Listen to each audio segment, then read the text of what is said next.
أعوذ بالله من الشيطان الرجيم بسم الله الرحمن الرحيم فريق في الجنة وفريق في السعير صدق الله مولانا العظيم وصدق رسولنا الكريم আল্লাহ পাকের বান্দা জনাব মুহাম্মদ রাসূলুল্লাহ সাল্লাল্লাহু আলাইহি ওয়াসাল্লামের উম্মতগণ, আল্লাহ পাক রব্বুল আলামিন আপনাকে আমাকে ফিতনা ফাসাদের জমানায় সমস্ত ঝামেলার থেকে পরিত্রাণ দিয়ে, ভাই মাইক কমায় দেন, কোন কোন শব্দ করে যেন, আল্লাহ পাক সমস্ত ঝামেলার থেকে পরিত্রাণ দিয়ে ব্যবসা বাণিজ্য ত্যাগ করে দুনিয়ার সমস্ত ঝামেলাকে পদদলিত করে দ্বীন শিক্ষার উদ্দেশ্যে মাওলাকে পাওয়ার জন্য এই মাজলিসে আসার, বসার, বলা, শোনার তৌফিক আল্লাহ পাক দান করছেন। শুকরিয়া তান সবাই বলে আলহামদুলিল্লাহ। অনেক লোকের অনেক সুযোগ সুবিধা ছিল, একেবারে কাছে থাকা সত্ত্বেও তারা আসতে পারেনি।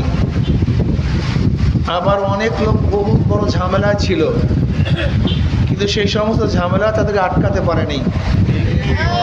এক ব্যক্তি এত ঝামেলা থাকা সত্ত্বেও দিনে মাহফিলে চলে আসছে, আর আপনার কোনো কাজ নাই, কিচ্ছু নাই, তারপর এখানে আসতে পারেন নাই কেন? নিশ্চয়ই আল্লাহ পাক রব্বুল আলামিন তৌফিক না দিলে আপনি এবং আমিও আসতে পারতাম না। যে মাওলাই কারীম আপনাকে আমাকে ওই সমস্ত গাফেলদের অন্তর্ভুক্ত না করে এই মুমিন মুত্তাকিন যাকিরিন শাকিরিনদের গুরুত্বপূর্ণ এক দামি মাজলিসে আসার, বসার, বলার, শোনার তৌফিক আল্লাহ পাক দান করছেন। আমরা বেজান না খুশি? সবাই খুশি। যারা আমরা খুশি হলাম, খুশির সাথে সবাই বলে আলহামদুলিল্লাহ। আসলে পুরা খুশি হন না, অর্ধেক খুশি হয়েছে। খুশির আওয়াজ আসতে হয় না জোরে হয়? যেই দল জিতে দেখবেন সেই সমর্থকরা এমন জোরে হা করে ওঠে, মনে হয় কোনো গোটা দুনিয়া কেঁপে যায়, ঠিক না? নবী আলাইহিস সালাতু ওয়াস সালামের কাছে ওমর ইবনে খাত্তাব রাদিয়াল্লাহু তাআলা যখন ইসলাম গ্রহণ করছেন, সাহাবারা আল্লাহু আকবারের ধ্বনি দিছে, হেরেম পর্যন্ত আওয়াজ বুঝছে। দারুল আরকাম থেকে আল্লাহু আকবারের ধ্বনি দিছে, হেরেম পর্যন্ত আওয়াজ বুঝছে। এখন আওয়াজটা ছিল খুশির আওয়াজ। ওমর মুসলমান হয়েছে, অনেক বেশি প্রাপ্তি, অনেক বড় প্রাপ্তি।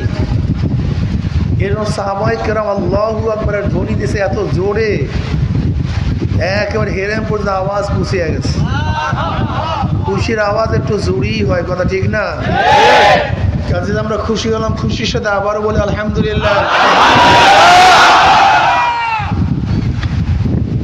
আওয়াজ জোরে করার পিছনে আরেকটা ফায়দাও আছে। আপনাদের জিকিরের আওয়াজ যত কাঁচা পাকা, যত গাছ শুনছে, এই বাঁশগুলি, গাছগুলি কিয়ামতের ময়দানে জাকিরের পক্ষে সাক্ষী দিয়ে দেবে। বলবে আল্লাহ আমি নিজে সাক্ষী, তোমার এই বান্দা তোমার জিকির করছে, আমি নিজে শুনছি। জোরে জিকিরের একটা ফায়দার মধ্যে আছে, আপনার আওয়াজ যত জুড়ে যাবে কাঁচা পাকা সমস্ত গাছগুলি জাকিরের পক্ষে সাক্ষী দিয়ে দিবে। জোরে জিকিরের আর একটা ফায়দা হলো, যারা গাফেল ছিল, অমনোযোগী ছিল, আপনার জিকিরের আওয়াজেও তাদের মধ্যে জিকির শুরু হয়ে যাবে, গাফলাতি দূর হয়ে যাবে। এগুলি ফায়দা। এই মাজলিস অনেক গুরুত্বপূর্ণ, অনেক দামি। আমাদের শায়খ মুর্শিদ নব্বরাল্লাহু মারকাদাহু আমরা বলতেন, বাবা কোনো ব্যক্তি হক্কানি উলামায়ে কেরামের বয়ান শোনার জন্য যদি বাড়ি থেকে রওনা করে, বয়ান শেষে আখির মোনাজাত দিয়ে বাড়িতে চলে যায়, তার আমল নামায় 50 লক্ষ নেকের কম লিখাই হতে পারে না। এই যে একবার সুবহানাল্লাহ পড়ছেন, পড়ার সাথে সাথে আমল নামে 1000 নেকি লেখা হয়ে গেছে, 1000 গুনাহ ঝরে গেছে, মিজানের অর্ধেক নেকি পূর্ণ হয়ে গেছে। সুলাইমান নবী আলাইহিস সালাতু ওয়াস সালাম তখ্তে সুলাইমানিতে উঠতেছিলেন। বিশাল তখ্ত, আপনারা জানেন, বিশাল ব্যাপার স্যাপার, এরকম শাঁ শাঁ করে উঠতেছিলেন। দুনিয়ার প্লেনের ইঞ্জিন লাগে, কিন্তু সুলাইমান নবী আলাইহিস সালাতু ওয়াস সালামের তখ্তে কোনো ইঞ্জিন ছিল না, তার ইশারায় উঠতে থাকতো। তখ্তে উঠতেছিলেন, এক কৃষকের মাথার উপরে তখ্তের ছায়া পড়ছে। এরকম একটা জিনিস উপর থেকে উঠতে নিচ্ছে, ছায়া পড়ে না, এই ছায়া পড়ছে। কৃষক উপর দিকে তাকাইছেন, দেখেন সুলাইমান নবী আলাইহিস সালাতু ওয়াস সালাম শাঁ শাঁ করে চলতেছে। কৃষক বলতেছে আলহামদুলিল্লাহ, সুবহানাল্লাহ সুবহানাল্লাহ, আল্লাহ ইবনে দাউদকে কত ইজ্জত দান করছে, ইবনে দাউদকে আল্লাহ কত সম্মানিত করছেন। এই আওয়াজ সুলাইমান নবী আলাইহিস সালাতু ওয়াস সালাম কানের মধ্যে গেছে। অমনি সুলাইমান নবী আলাইহিস সালাতু ওয়াস সালাম বললেন, হে মুসলমান, হে মুমিন, শোনো, আল্লাহ আমাকে যে দামি বানাইছেন, যে ইজ্জত দান করছেন, এর চেয়ে কোটি গুণ বেশি দাম হলো তোমার একবার সুবহানাল্লাহ। তাহলে কেন? দেখো, আমার বাদশাহী, আমার ইজ্জত, আমার তখ্ত আমার হায়াতের সাথে সম্পৃক্ত। যতদিন আমার হায়াত আছে ততদিন সবগুলি আছে, আমার হায়াত নাই, কিছু থাকবে না, সব বিলীন হয়ে যাবে, ধ্বংস হয়ে যাবে। কিন্তু তুমি যে সুবহানাল্লাহ পড়ছো, এর কোনো ধ্বংস নাই, এর কোনো ক্ষয় নাই, কোনো লয় নাই, এর কোনো কি নাই, ক্ষয় নাই, লয় নাই, ধ্বংস নাই। মুওয়াতের সময় সুবহানাল্লাহ কাজে লাগবে, কবরে গিয়ে সুবহানাল্লাহ কাজে লাগবে, কিয়ামতের ময়দানও সুবহানাল্লাহ মিজানে লাগবে না। ওয়ান আবি হুরায়রা রাদিয়াল্লাহু তাআলা قال قال رسول الله সাল্লাল্লাহু আলাইহি ওয়া পড়বেন না সাল্লাল্লাহু আলাইহি ওয়াসাল্লাম, কালিমাতান হাবিবাতান ইলার রহমান খফিফাতান আলাল লিসান সাকিলাতান ফিল মিজান সুবহানাল্লাহি ওয়া বিহামদিহি সুবহানাল্লাহিল আযীম। এই মিজানের মধ্যে, পাল্লার মধ্যে খুবই ভারী, সাকিলাতান ফিল মিজান, জমনের ওজন। আল্লাহ পাকের জিকির, আল্লাহ পাকের নাম এত ভারী, এত ওজন। হাদিসে বেতাকা সম্পর্কে আপনারা জানেন, তিরমিজির মধ্যে রওয়ায়াত আছে। কিয়ামতের ময়দানে আল্লাহ পাক রব্বুল আলামিন এক ব্যক্তির আমলনামা বের করবেন, 99 দফতর আমলনামা, চোখের সীমানার বাহিরে চলে যাবে রেজিস্টার। বালেগ হওয়ার পর থেকে মৃত্যুর আগ পর্যন্ত সব কিছু লিপিবদ্ধ হয়ে গেছে, সব। আপনার আমার খেয়াল থাকুক অথবা নাই থাকুক, কিরামান কাতিবিন ইয়ালামুনা মা তাফআলুন, ওরা কিন্তু ঠিকই সব লিখতে। এই জন্য কিয়ামতের ময়দানে যখন আমলনামা পেশ করা হবে, প্রত্যেকের আমলনামা প্রত্যেকের সামনে পেশ করা হবে। আপনি আপনার আমলনামা দেখবেন, আল্লাহ পাক বলবেন, দেখো তো আমার ফেরেশতারা কোনো জুলুম করছে কিনা, তোমার উপর কোনো জুলুম করছে কিনা, যা করো নাই তা লিখছে কিনা, আবার যেই নেকের কাজ করছো সেটা বাদ দিচ্ছে কিনা দেখো তো ভালো মতো, কোনো জুলুম করছে কিনা দেখো, মাতকুট পড়ছে কিনা দেখো। তখন আমলকারী কি বলবে, লা ইউগাদিরু সাগীরাতান ওয়ালা কাবীরাতান ইল্লা আহসাহা, ছোট বড় যাহা কিছু করছি, রাত্রে দিনে, রুমে বাহিরে, গোপনে প্রকাশ্যে, যাহা কিছু করছি, যা মনে আছে যা মনে নাই, আমি তো ভুলে গেছি, কিন্তু লিপিকার তো কোনো কিছুই ভুলেন নাই, তাহলে সবই লিখে ফেলেছে, একটাও বাদ পড়ে না। তো কিয়ামতের ময়দান ওই ব্যক্তির আমলনামাকে বের করা হবে, 99 দফতর আমলনামা, বিশাল ব্যাপার স্যাপার। কিন্তু দুঃখজনক বিষয় হলো সবই গুনাহ, নেকি বলতে কিছু নেই, সবই গুনাহ আর গুনাহ, উল্টায় আর গুনাহ, উল্টায় আর গুনাহ, উল্টায় আর গুনাহ। অবস্থাটা বুঝেন। এখন কি করবে ব্যক্তি? তো বিশাল অবস্থা, চিন্তিত হয়ে যাবে, আর উপায় নেই। আল্লাহ পাক রব্বুল আলামিন তখন বেতাকার ছোট্ট কাগজ বের করবেন, এই ছোট্টটা কাগজ বের করবেন, এর চেয়েও ছোট।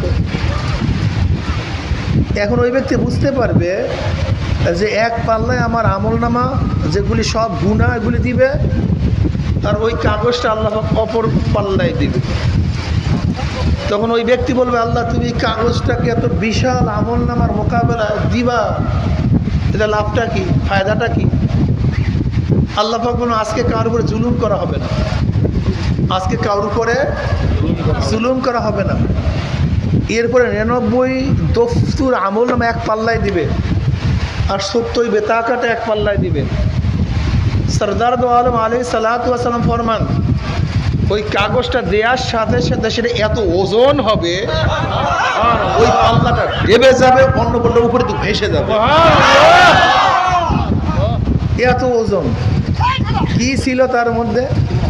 আশহাদু আল্লা ইলাহা ইল্লাল্লাহু ওয়াহদাহু লা শারীকা লাহু ওয়া আশহাদু আন্না মুহাম্মাদান আবদুহু ওয়া রাসূলুহু। আল্লাহ পাকের নাম, আল্লাহ পাকের নাম এত ওজন, যে ওজনের কারণে সমস্ত বদ আমল হালকা হয়ে যাবে, তার জিকিরের পাল্লা ওজন হয়ে যাবে, আল্লাহর নামের পাল্লা ওজন হয়ে যাবে।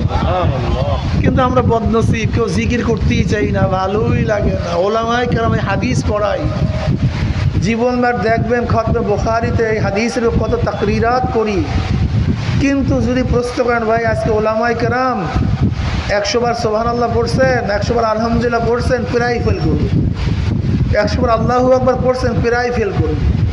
সমস্যাই আমাদের সমস্যা, জানি না তা না, মানি না। আমাদের সমস্যাটা কি ভাই? জানি না তা, কিন্তু কি করি না। আচ্ছা, গাঁজা খাওয়া হারাম, যে ব্যক্তি গাঁজা খায় সে জানে না? মদ খাওয়া ডাইরেক্ট হারাম, জন্মের হারাম, যে ব্যক্তি মদ পান করে সে জানে না? সুদ খাওয়া হারাম, 70টা গুনার ছোট গুনাহ, নিজের মাকে বিবাহ করা, এটা জানে না। এরকম কোনো মুসলমান তো আমার মনে হয় নাই। কিন্তু সুদ থেকে আমরা কেউ তো বাঁচতে পারি না। যে ব্যক্তি ঘুষ গ্রহণ করে সেও জানে এটা অবৈধ কাজ করতেছে, তারপরেও সে ঘুষ গ্রহণ করে। যে ব্যক্তি চুরি করে সেও জানে কাজটা ভালো না, এরপর সেও চুরি করে। ডাকাতরা কাজটাকে ভালো মনে করিয়া কেউ করে না, নাকি ভাই? যে ব্যক্তি জুলুম করে সেও জানে আমি অত্যাচারী। এক কথায় যে ব্যক্তি নামাজ কাজা করে সেও বলে, চিন্তা করে আমি কাজটা ভালো করি না। জানি না তা না, জানি কিন্তু মানি না।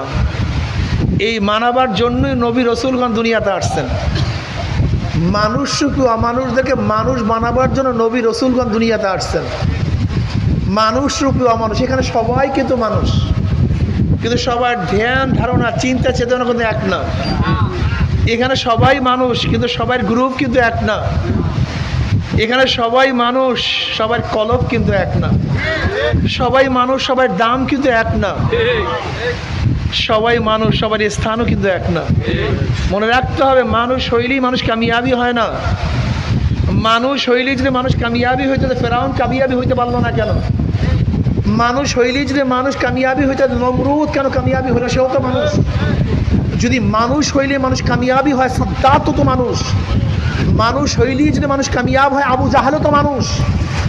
কেন আবু জাহালের কথা বলতেছেন?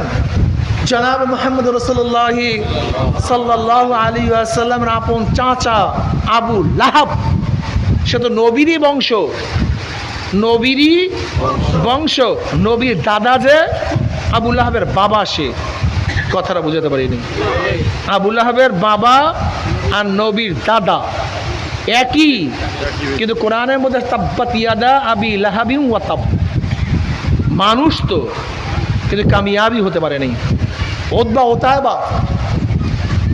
ওতায়বা নবী আলাইহিস সালাতু ওয়াস সালাম আপন জামাতা রুকাইয়া উম্মে কুলসুম রাদিয়াল্লাহু আনহুমাদের স্বামী ছিলেন। এই আবু লাহাবের 2 সন্তান উতবা ওতায়বা, কিন্তু নবী আলাইহিস সালাতু ওয়াস সালামের চরম দুশমন ছিল। সবচেয়ে বেশি কষ্ট দিয়েছে এই 2 জামাই। তার মেয়েদেরকে তালাক দিয়ে দিছে। এই উতবা ওতায়বা ছিল তো মানুষ, কিন্তু কামিয়াব হতে পারে নাই। ছিল মানুষ, কিন্তু কামিয়াব হতে পারে নাই। কারুনের তো বহুত অর্থ ছিল, এই অর্থ তাকে কামিয়াব করতে পারে নাই। অথচ বেলাল হাবশি রাদিয়াল্লাহু তাআলা আনহু গোলাম, নিজেও গোলাম, বাবায় গোলাম, দাদায় গোলাম, 1 টাকার মালিক না, 1 শতক জমির মালিক না। শিক্ষা দীক্ষা করার তো সময়ই পান নাই, সুযোগও ছিল না। সম্মান ইজ্জাত বলতে কিছুই ছিল না। কালো কুচ্ছিত ছিল হাবশার লোক। হাবশার অনেক লোকের চেহারার অবস্থা, গায়ের রঙের অবস্থা আমাদের দেশের পাইলার কালির চেয়েও কালো। এত কালো থাকা সত্ত্বেও, বেলালে হাবশি গোলাম হওয়া সত্ত্বেও এত বড় কামিয়াব হয়ে গেছেন। বেলালে হাবশি হাটে জমিনের মধ্যে, পায়ের আওয়াজ আরশের মধ্যে, কামিয়াব হয়ে গেছে, কামিয়াব হয়ে গেছে। আর আবু লাহাব এত ধনী হওয়া সত্ত্বেও অনেক চেহারা সুন্দর ছিল। আবু লাহাব অস্পিলঙ্গের বাপ, মানে এত সুন্দর ছিল, আকর্ষণীয় চেহারা ছিল যা চিন্তাও করতে পারবেন না। চেহারা তো অনেক সুন্দর ছিল, উজ্জ্বল ছিল, কিন্তু জাহান্নামের কীট হয়ে গেছে, জাহান্নামের খুঁটি হয়ে গেছে। ভাই, এই মানুষরূপী অমানুষদেরকে মানুষ বানাবার জন্য নবী রসুলগণ দুনিয়াতে আসছেন। আমরা এখানে আসছি কেন? আমরা এই মানুষরূপী অমানুষদেরকে মানুষ বানাবার জন্য। এই চরমনে একটা কাফেলা, ভাই আপনি ডিস্টার্ব করবেন না আল্লাহর রাস্তে, এখন বাদ দেন আল্লাহর রাস্তে। মানুষদের বয়ান শোনার চেষ্টা একটু আল্লাহর রাস্তে, এটা বাদ দেন আল্লাহর রাস্তে, একটু বয়ান শোনার সুযোগ করে দেন। নবী রসুলগণ দুনিয়াতে আসছেন কেন? এই মানুষরূপী অমানুষদেরকে মানুষ বানাবার জন্য। তাদের কাজই দাওয়াত। চরমনের কাফেলার কাজটা কি? হ্যাঁ, চরমনের কাফেলার কাজটা কি? এখানে মাহফিল কেন করছেন? হাসি তামাশার জন্য, ইয়ার কি ফাজলামি করার জন্য, এখানে ঠাট্টা মারি হাসার জন্য। আজকে বক্তাদের লেখা হয়, তাদের নামে প্রচার করা হয়, বহুত হাসাইতে পারে বক্তা, খুব হাসাইতে পারে। এই হাসাইতে পারে বক্তা, যেই বক্তার বক্তব্য শুনে সেটাও জায়েজ নেই, আর যে বক্তব্যতে হাসার জন্য সেটাও জায়েজ নেই। সব কিছুকে ধ্বংস করে ফেলছে। ওয়াজ নসিহাতগুলি ছিল আল্লাহ ভোলা লোকদেরকে আল্লাহর সাথে মিলাইয়া দেওয়ার একটা প্রতিষ্ঠান। মাদ্রাসা দুই প্রকার, একটা স্থায়ী মাদ্রাসা, যেই মাদ্রাসার মধ্যে ছাত্ররা থাকে, প্রতিদিন ঘন্টা হয়, ওস্তাদরা প্রতিদিন পড়ায়, এটা স্থায়ী মাদ্রাসা। আর একটা হলো ব্রাহ্মমান মাদ্রাসা। এলাকার লোকজন দিন শিখতে পারে না, শেখার সুযোগ পায় নাই, এর জন্য কী করে, বৎসরে একবার বা দুইবার নিজেরাই আমানত দিয়ে, চাঁদা দিয়ে, অর্থ দিয়ে ওলামায়ে কেরামকে নিয়ে আসে। ভাই আজকে দিন শিখবো, দিনের আওয়াজ, দিনের ওয়াজ আমাদের কানে আসবে, এলাকার মধ্যে দিনের আওয়াজ ছড়াইয়া পড়বে, নসিহাত মহিলারা শুনবে, পুরুষরা শুনবে, বদ্দিনী লোকগুলি দিনদার হয়ে যাবে। এর জন্য আপনাদের আয়োজন। এই এত পয়সা কেন খরচ করছেন? এই এত চেষ্টা কেন করছেন? এই আল্লাহ ভোলা লোকদেরকে আল্লাহর সাথে মিলায় দেওয়ার জন্য, দিন শিক্ষা গ্রহণ করার জন্য। নবী রসুলগণ দুনিয়াতে আসছি আল্লাহ বলা লোকদেরকে আল্লাহর সাথে মিলাইয়া দেওয়ার জন্য। চরমনে মুজাহিদরা, আজকে এখানে অনেক মুজাহিদরা আসছে, যারা একজনে 10 জনকে দাওয়াত দিয়ে নিয়ে আসছে, একজনে 20 জনকে দাওয়াত দিয়ে নিয়ে আসছে। আবার অনেক মুজাহিদ নিজে নিজে এসে পড়ছে। তুমি কামিয়াব হতে পারো নাই, তুমি একা একা আসছো, তুমি মাহফিলের মাকসাদ বুঝো নাই, তুমি তোমার কাফারের উদ্দেশ্য বোঝো নাই, তুমি যেখানে বয়াত হচ্ছে উদ্দেশ্য বোঝো নাই।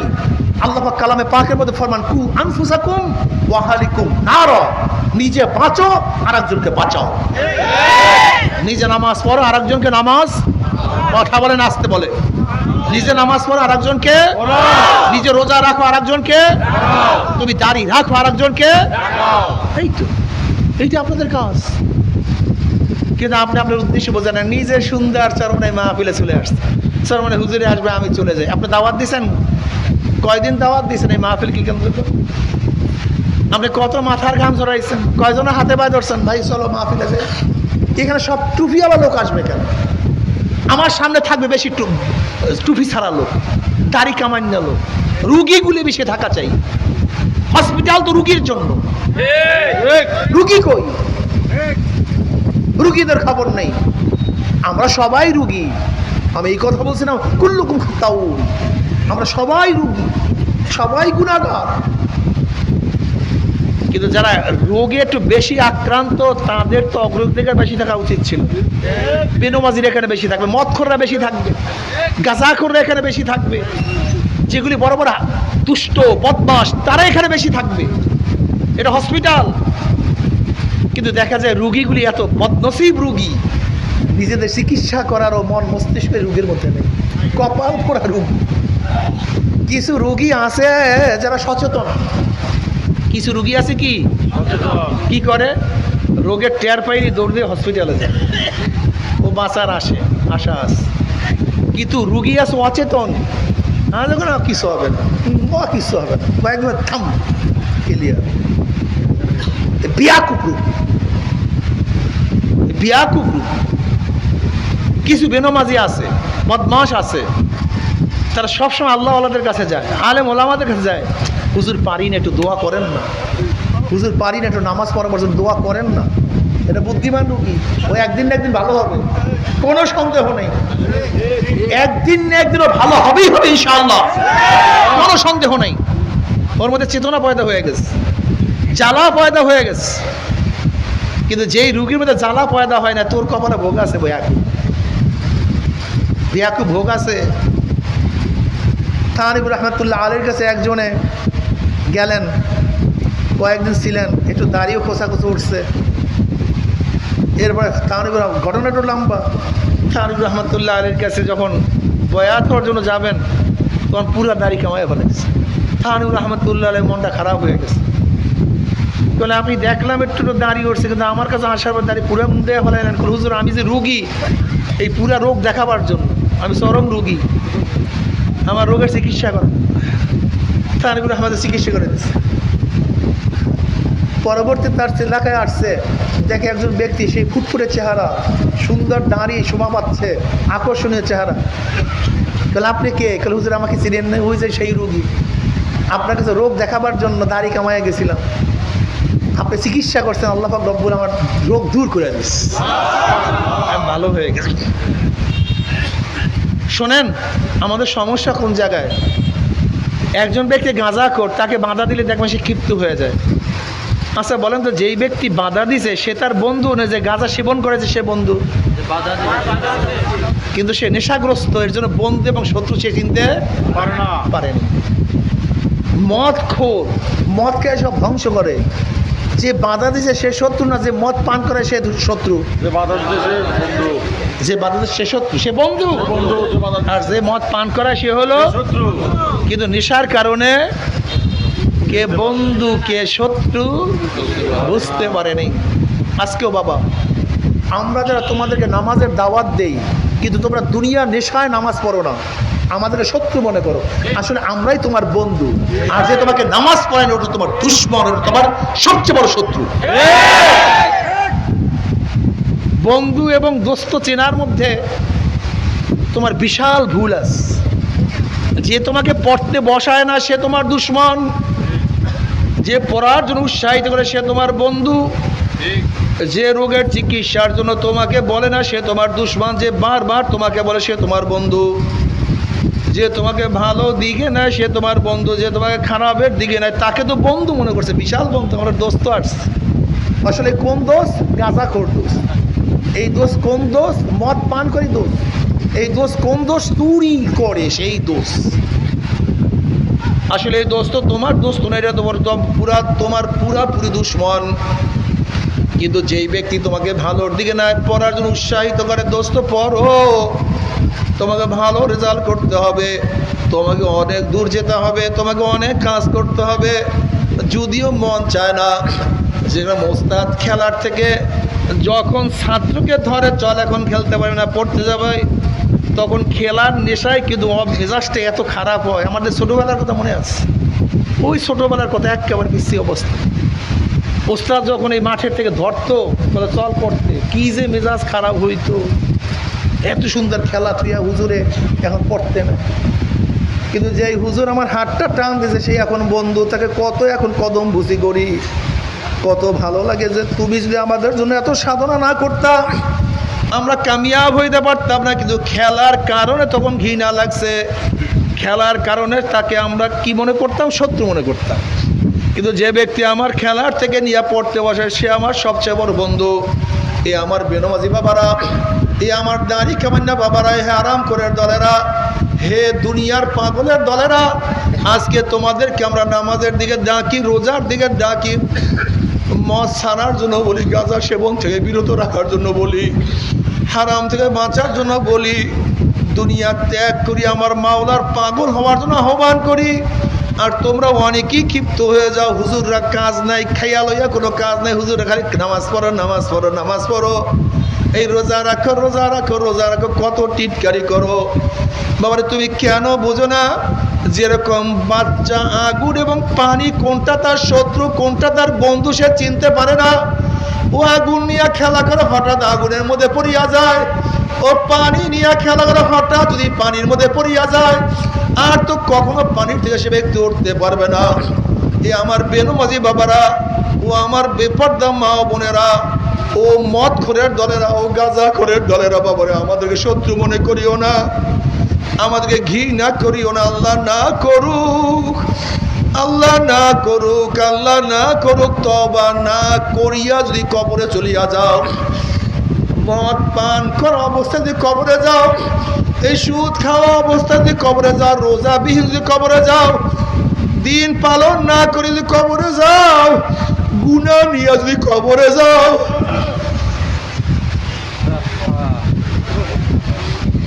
তওবা না করিয়া যদি কবরে যাও, আল্লাহ তওবা করে তৌফিক দিয়া দাও। খুব কঠিন।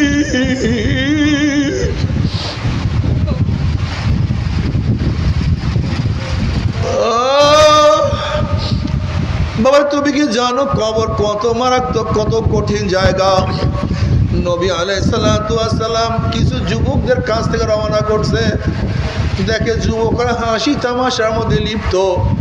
নবী আলাইহিস সালাতু ওয়াস সালাম বলেন, হে যুবকরা, নিশ্চয়ই তোমরা কবরের কথা ভুলিয়া গেছো। তোমরা কি জানো কবর প্রতিদিন ডাক দিয়া কি বলে? কবর প্রতিদিন ডাক দিয়া বলে, হে গোটা দুনিয়ার মানুষ, আনা বাইতুল ওয়াহদা, আনা বাইতুল জুলমা, আনা বাইতুল ওয়াহশা, আনা বাইতুল দূর। এ গোটা দুনিয়ার মানুষ, আমি একাকীর ঘর, খবরদার মাওলাকে সাথে না নিয়া কেউ আমার কাছে আসিও না। আনা বাইতুল জুলমা, আমি অন্ধকারের ঘর, খবরদার বাতির ব্যবস্থা না করিয়া কেউ আমার কাছে আসিও না। আনা বাইতুল ওয়াহশা, আনা বাইতুল দূর, আমি পোকা মাকড়ের ঘর, আমি সাপ বিচ্ছুর ঘর।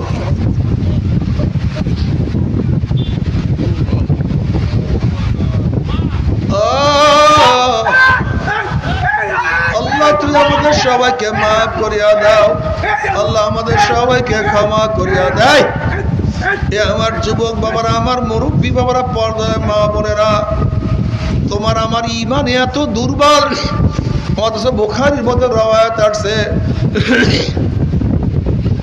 আসমা বিনত আবু বকর রাদিয়াল্লাহু তাআলা আনহুমা তিনি রওয়ায়াত করেন, নবী আলাইহিস সালাতু ওয়াস সালাম খুতবা দেওয়ার জন্য দাঁড়াইলেন, বয়ান করার জন্য দাঁড়াইলেন। নবী আলাইহিস সালাতু ওয়াস সালাম যখনই কবরের বয়ান শুরু করছে, দাজ্জাল মুসলিমুনা দাজ্জাতান, মুসলমানদের মধ্যে এত হায়বাত, এত চিল্লা চিল্লি কান্নাকাটি রোল শুরু হয়ে গেছে। নাসাইর মধ্যে ব্যাখ্যা আসছে, রাবি বলেন সাহাবাদের মুসলমানদের চিল্লা চিল্লির কারণে নবী আলাইহিস সালাতু ওয়াস সালাম কি বয়ান করে আমি শুনতে পাইতেছিলাম না। যখন বয়ান শেষ, চিল্লা চিল্লি বন্ধ, আমি কাছের একজনকে প্রশ্ন করলাম, ভাই নবী এমন কি বয়ান করছে, সাহাবাদের মধ্যে এরকম অবস্থা কেন? তখন এই কাছে থাকা ব্যক্তি বলেন, নবী আলাইহিস সালাতু ওয়াস সালাম বয়ান করছে, অচিরি কবরের মধ্যে দজ্জালের ফিতনার মতো ফিতনার সম্মুখীন হইতে হবে। শুধু এই বয়ান শোনার পরে সাহাবাদের মধ্যে হুট ছিল না, তাদের ঈমান কত মজবুত, তারা মাওলাকে কি পরিমাণের ভয় করত। নবীগণ আমার মাওলাকে কেমন ভয় করত। ইব্রাহিম আলাইহিস সালাতু ওয়াস সালাম মাঝে মাঝে মাওলার ভয়ে বেহুশ হইয়া পড়িয়া যাইতেন। অনেক সময় মাওলার ভয়ে কলিজার মধ্যে এমন কম্পন সৃষ্টি, তো অনেক দূরের থেকে আওয়াজ পাওয়া যাইত। জিবরিল আলাইহিস সালাতু ওয়াস সালাম, আল্লাহ পাক বললেন, যাও জিবরাইল, আমার খলিলের কাছে সালাম পৌঁছাও এবং প্রশ্ন করো, কোনো বন্ধু কি বন্ধুর ভয়তে বেহুশ হইতে পারে নাকি? সে তো খলিলুল্লাহ, সে তো আমার বন্ধু, সে আমার ভয়তে আবার কেন বেহুশ হয়? জিবরাইল আলাইহিস সালাতু ওয়াস সালাম নবী ইব্রাহিম আলাইহিস সালাতু ওয়াস সালামকে সালাম পৌঁছাইলেন এবং প্রশ্ন করছেন, আল্লাহ পাক নিজেই প্রশ্ন করছে, কোনো বন্ধুকে বন্ধুর ভয়তে বেহুশ হইতে পারে নাকি? তখন নবী ইব্রাহিম আলাইহিস সালাতু জবাব দেন, ভাই জিবরাইল, যখন আমার পদস্খলনের কথা মনে পড়ে, কিয়ামতের কথা মনে পড়ে, মিজানের কথা মনে পড়ে, পুলসিরাতের কথা মনে পড়ে, 30,000 বছর রাস্তা, চুলের চেয়েও চেকন, তলোয়ারের চেয়েও তার নিচে জাহান্নামের আগুন, আমাবস্যার চেয়ে অন্ধকার ধরনই নাই, সাথী নাই, বাতি নাই, সাহায্যকারী বলতে কেউ থাকবে না। ওই পুলসিরাতের কথা যখন মনে পড়ে, আল্লাহর সাথে আমার সম্পর্ক আছে, বন্ধুত্ব আছে, আমি সব ভুলিয়া যাই, আমার কিছু মনে থাকে না।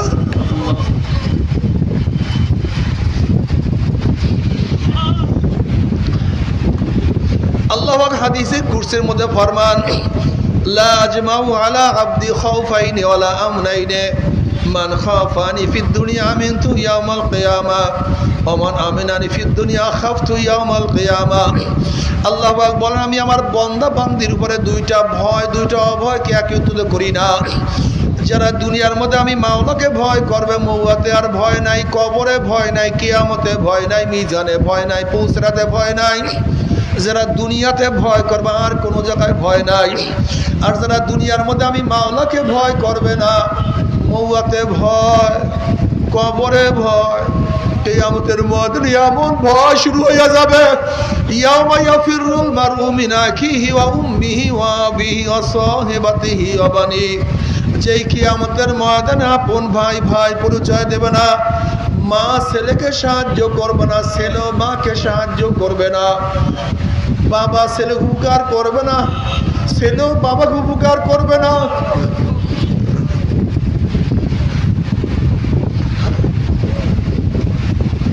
বন্ধু বান্ধব সলাবদ্ধ হয়ে যাবে। ওয়াকুলু ইব্রাহিম খলিলুল্লাহি নাফসি নাফসি, মুসা কালিমুল্লাহি নাফসি নাফসি, ঈসা রুহুল্লাহি নাফসি নাফসি, আদম সাবুল্লাহি নাফসি নাফসি। সমস্ত নবীরা বলবে, মাওলা আমাকে বাঁচা। নবীদের স্ত্রীর কথা নবীরা ভুলিয়া যাবে, নবীদের সন্তানের কথা নবীরা ভুলিয়া যাবে, অন্যান্য নবীদের উম্মতের কথা নবীরা ভুলিয়া যাবে। কিন্তু তোমার আমার নবী জনাবে মুহাম্মদুর রাসূলুল্লাহ সাল্লাল্লাহু আলাইহি ওয়াসাল্লাম সিজদায় পড়ে বলবে, মাওলা তোমার ইজ্জত জালালের কসম খেয়ে বলতে আছি, আজকে ওই জাহান্নাম জবর একটা উম্মত কেউ খাইয়া ফেলায়, আমি কিন্তু তোমার হাবিব জান্নাতের মধ্যে ঢুকবো না। ও কপাল পরার দলেরা, যেই দিন আপন ভাই ভাই পরিচয় দেবে না, মা সন্তানের পরিচয় দেবে না, বাবা ছেলের মেয়ের পরিচয় দেবে না, কেউ কাউর পরিচয় দেবে না, তখন আমার নবী, তোমার নবী, দয়ার নবী বলবে, রব্বি হাবলি উম্মতি, বলো আমার উম্মতের উপায় কি?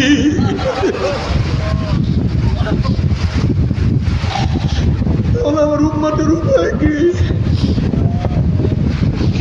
মাওলা আমার উম্মত, আমার উম্মত।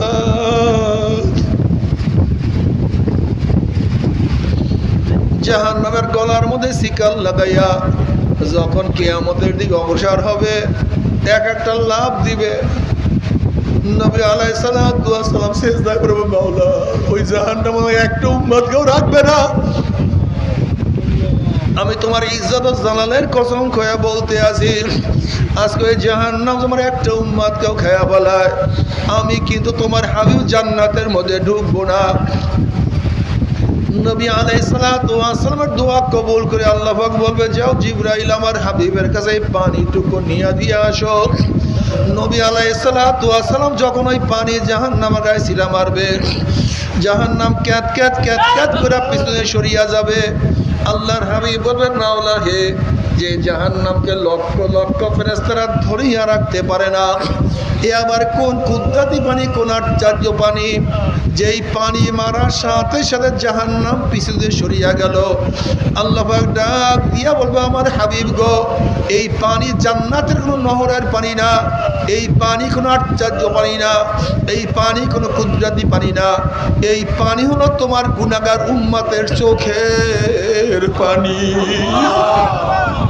ওরে পাগল, কেন কান্দো না? ওরে পাগল, কেন কান্দো না?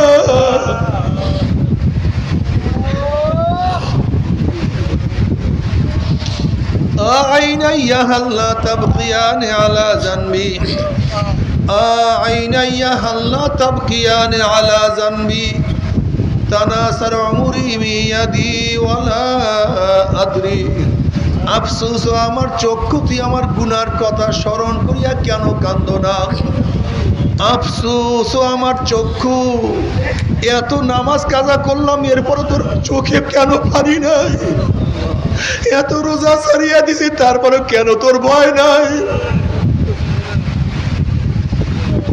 এত চুরি এত ডাকাতি এত সুদ এত ঘুষ এত বিপর্দ এত অবৈধ কাজ করলাম এত হারাম কবিরা গুনাহ করলাম গুনার পাহাড় করিয়া ফেলাইছি এরপরে তোর চোখে পানি নাই তানাসার অমরি মিয়াদি ওয়ালা আদরি আফসোস আমার চক্ষু আমি তো আমার সামনে বুড়া হয়ে গেলাম আমি তো আমার সামনে আমার চুল পাকাইয়া ফেলাইলাম আমি তো আমার সামনে দাড়ি পাকাইয়া ফেলাইলাম আমি তো আমার সামনে হাতের শক্তি রহিত করিয়া ফেলাইলাম আমি তো আমার সামনে মাজা কোমর সব ঝুঁকাইয়া ফেলাইলাম আমি তো আমার সামনে কবরের কিনারে চলে আসলাম তানাসারা উমরি মিয়াদি ওয়ালা আদরি কিন্তু কোনো কিছুই তো খবর নিতে পারলাম না কোনো কিছু টেয়ারিত করতে পারলাম না কোনো কিছু হিসাবই তো মিলাইতে পারলাম না কবে জন্ম হইলাম কবে দাঁত উঠলো কবে দাঁত পড়লো আবার কবে দাঁত উঠলো আবার কবে কোন তারিখের থেকে চেহারার মধ্যে দাড়ি ওঠা শুরু করলো আবার কোন তারিখের থেকে কাঁচা দাড়ির মধ্যে কে রং লাগানো শুরু করলো সাদা রং লাগানো শুরু করলো কে চোখের বড় হরণ করতে আসে যেরকম রাখাল বিকালবেলা গরু ছাগল গুলি হাঁকাইতে হাঁকাইতে গোয়াল ঘরের দিকে নিয়ে যায় ঠিক কি যেন তোমাকে আমাকে পিছন থেকে হাঁকাইতে হাঁকাইতে আস্তে আস্তে ধাক্কাইতে ধাক্কাইতে তোমাকে আমাকে কবরের কিনারায় নিয়ে আসছে আল্লাহ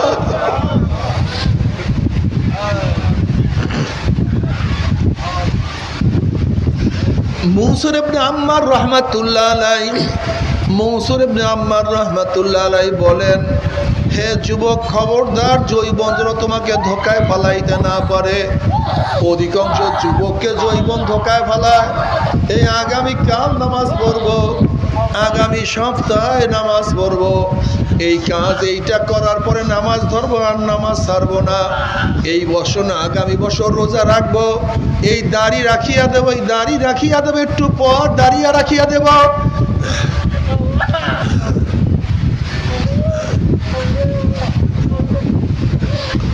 প্রতিবার মদের চুমুক দেওয়ার আগে তওবা করে মদ আর পান করবো না গাঁজা সেবনের আগে চেষ্টা করে আর গাঁজা সেবন করব না মনসুর ইবনে আম্মার রাহমাতুল্লাহ আলাইহি বলেন যুবক তুমি কি দেখো না কত যুবককে জৈবন ধোকায় ফেলাইছে আর একটু পরে কিন্তু না যুবক সেই যুবক কিন্তু নামাজ পড়িয়া কবরে যাইতে পারে নাই বেনমাজি অবস্থায় কবরে চলে গেছে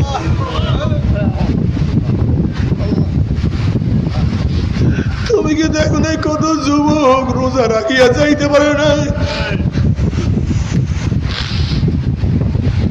রোজা সারা চলিয়া গেছে তুমি কি দেখো না কত যুবক দাড়ি রাখবো করতে করতে দাড়ি ছাড়াই বিদায় হয়ে গেছে তুমি কি দেখো না কত যুবক মদ ছাড়বো করতে করতে আজরাইল মদ অবস্থায় লাথি মারিয়া জাহান্নামে ফালাইয়া দিচ্ছে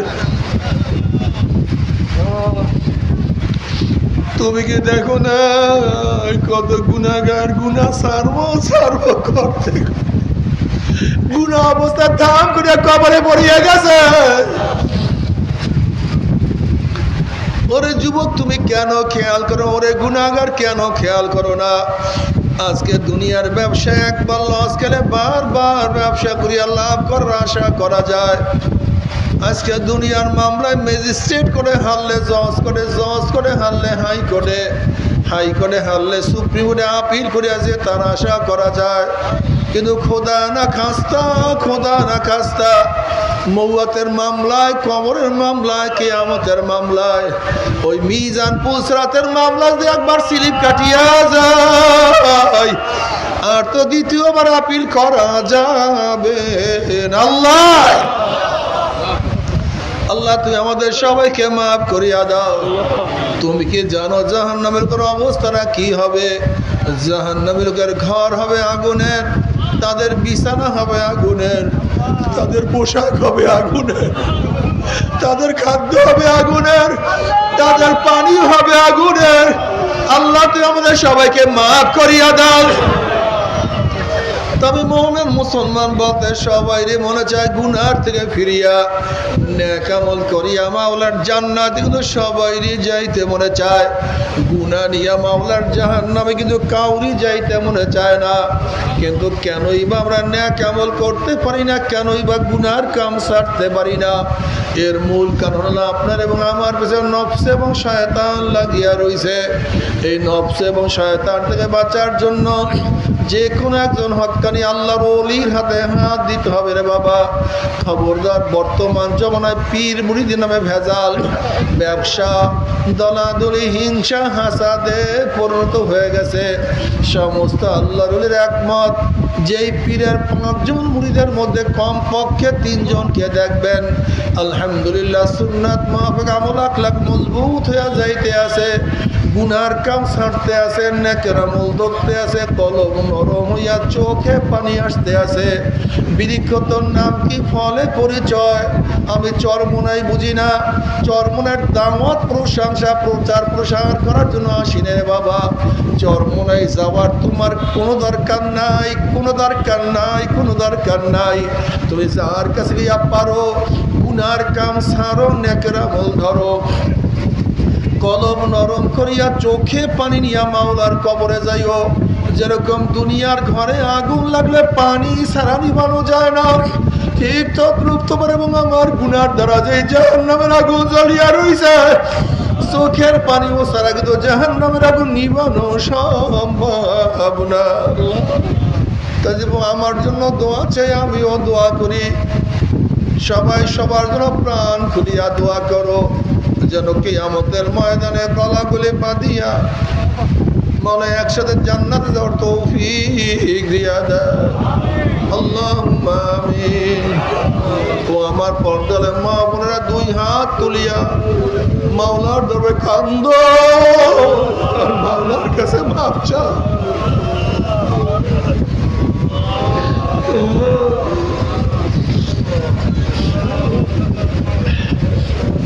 আল্লাহ কতি ভাই গুনাহগার বান্দা গুনার বোঝা মাথায় নিয়ে বহুত আশা করে আপনার শাহী দরবারে হাত তুললাম রে মাওলা।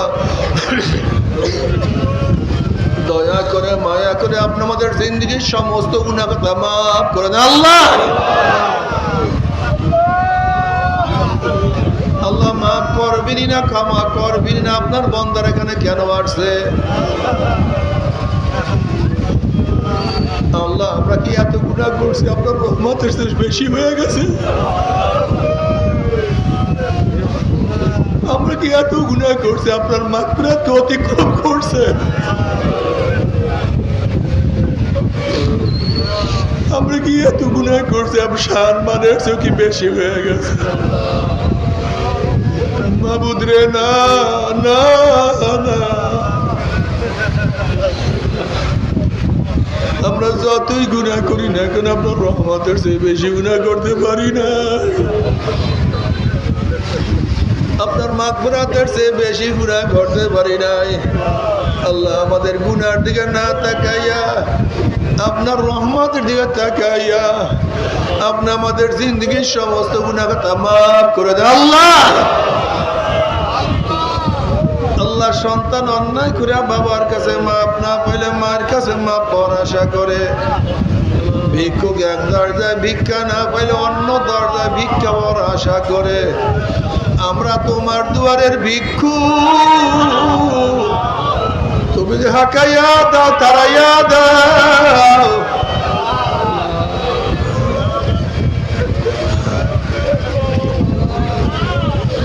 আর তোরা দরজা নাই রে মালিক,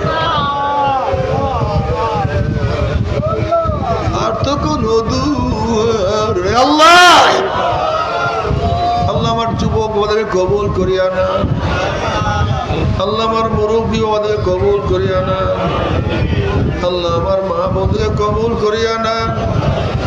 আল্লাহ আমরা যারা হাত তুললাম জানি না কার মা নাই, বাবা নাই, স্ত্রী নাই, সন্তান নাই, দাদা নাই, দাদু নাই, নানা নাই, নানু নাই। আল্লাহ যত মুমিন মুমিনাত, যত মুজাহিদরা কবরে শুয়ে রয়েছে সবার কবর আযাবকে মাফ করে দেন। ইয়া আল্লাহ খাস করে আমাদের শায়েখ ও মুর্শিদের কবরকে জান্নাতের বাগিচা বানায়া দেন। মা দাদা সহ তামাম দুনিয়ার মাশায়েখদের মাকামে জান্নাত মধ্যে বুলন্দ করে দেন। আমাদের আওলাদ আমরা খাস গোলাম মাসিও কবুল করে নেন। রব্বানা হাব লানা মিন আজওয়াজিনা ওয়া যুররিয়াতিনা কুররাতা আইন ওয়াজআলনা লিল মুত্তাকিনা ইমামা। রব্বিরহামহুমা কামা রব্বায়ানি সগীরা। وصلى الله تعالى على خير خلقه محمد وآله وأصحابه وأزواجه وأتباعه أجمعين وارحمنا معهم برحمتك يا أرحم الراحمين.